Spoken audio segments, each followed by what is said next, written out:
Friends, मैं सुनीता अग्रवाल। मेरे channel पे आप सभी का बहुत बहुत स्वागत है। तो आज हम बनाएंगे बहुत ही ज्यादा टेस्टी रेसिपी। तो चलिए बनाना शुरू करते हैं।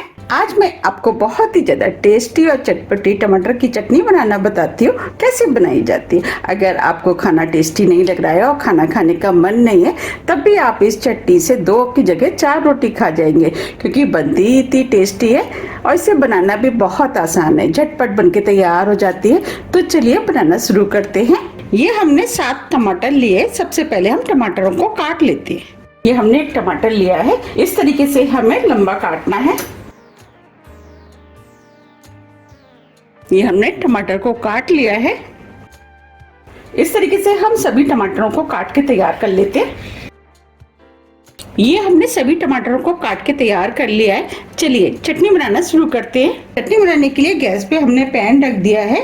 अब इसके अंदर 2 टीस्पून ऑयल डाल देते हैं।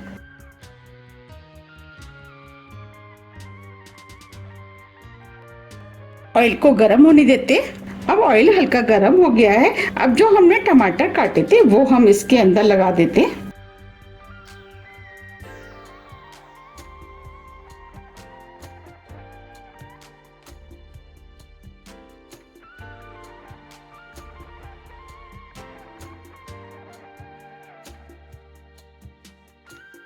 अब ये टमाटर जल्दी से सॉफ्ट हो जाए तो इसके लिए इसके ऊपर हम थोड़ा सा नमक डाल देते हैं। अब इसे ढक देते हैं और 3 से 4 मिनट के लिए मीडियम फ्लेम पर टमाटरों को सॉफ्ट होने देते हैं। जब तक टमाटर सॉफ्ट हो रहे हैं हम आगे की तैयारी कर लेते हैं। ये एक मीडियम साइज की प्याज ली है, जिसे हम छोटे छोटे पीस में काट लेते हैं।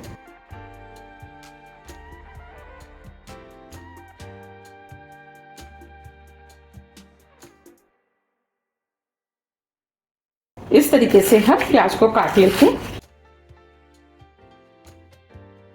और इस वाली प्याज को भी हम काट लेते हैं। ये हमने प्याज को काट लिया है। ये हमने 5 मिर्च लिए, इसे भी हम छोटा छोटा काट लेते हैं। मिर्च आप अपने टेस्ट के अनुसार थोड़ी सी कम या ज्यादा भी कर सकते हैं।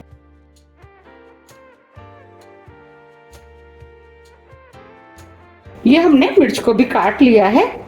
अब जो धनिया लिया था उसे भी हम काट लेते।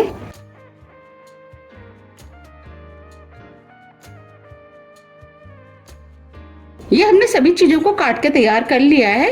अब हम टमाटर देख लेते हैं। 4 मिनट करीब हो गए हैं। अब इन टमाटरों को हम पलट देते हैं।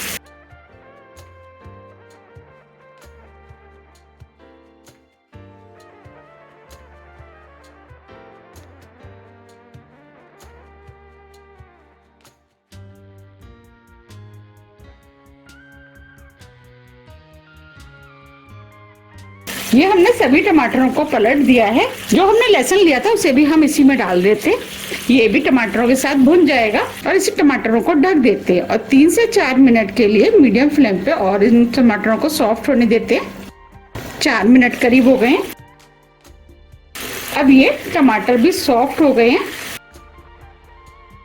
और लहसुन को हम इस तरीके से पलट देते हैं।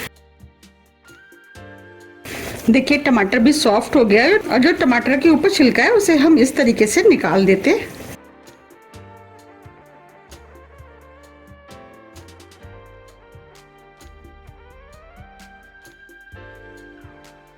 अब लहसुन को भी हम इस तरीके से भून लेते हैं। ये चटनी खाने में बहुत ही ज्यादा टेस्टी लगती है। इसे बनाना भी बहुत आसान है, झटपट बनके तैयार हो जाती है। जैसे कि सब्जी बनाने का मन नहीं है या आपके घर में कोई सब्जी नहीं है, तब आप इस चटनी को बना सकते हैं। ये हमने सभी टमाटरों में से छिलका निकाल लिया है। अब इधर लहसुन भी भुन गया है। अब फ्लेम को ऑफ कर देते हैं। अब गर्मा गर्म इन टमाटरों को इस बाउल में निकाल लेते हैं।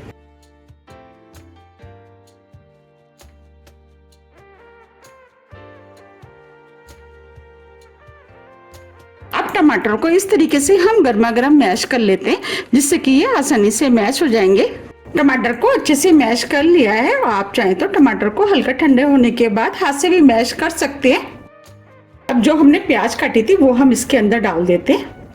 हरी मिर्च, हरा धनिया।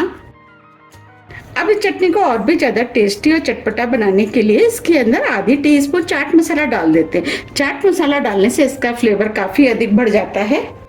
1/4 टीस्पून काला नमक।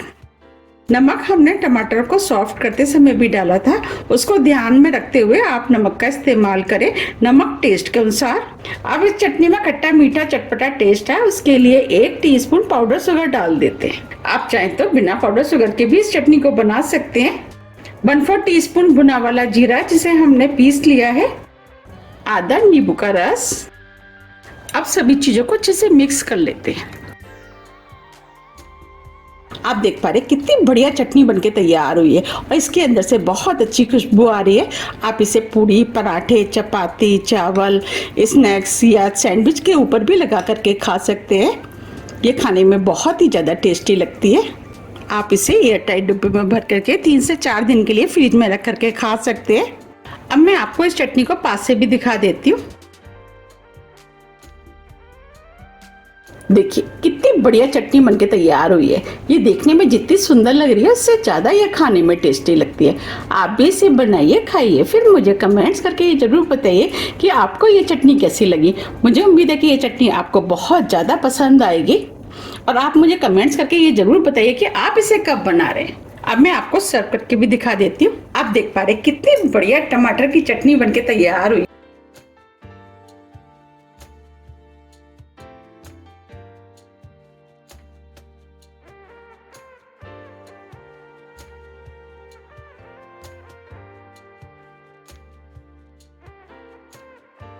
अगर आपको मेरी रेसिपी थोड़ी भी पसंद आती है तो रेसिपी को लाइक कीजिए, चैनल को सब्सक्राइब कीजिए और ज़्यादा से ज़्यादा शेयर कीजिए। अब हम फिर मिलते हैं इसी तरह की टेस्टी रेसिपी के साथ। जब तक के लिए नमस्कार।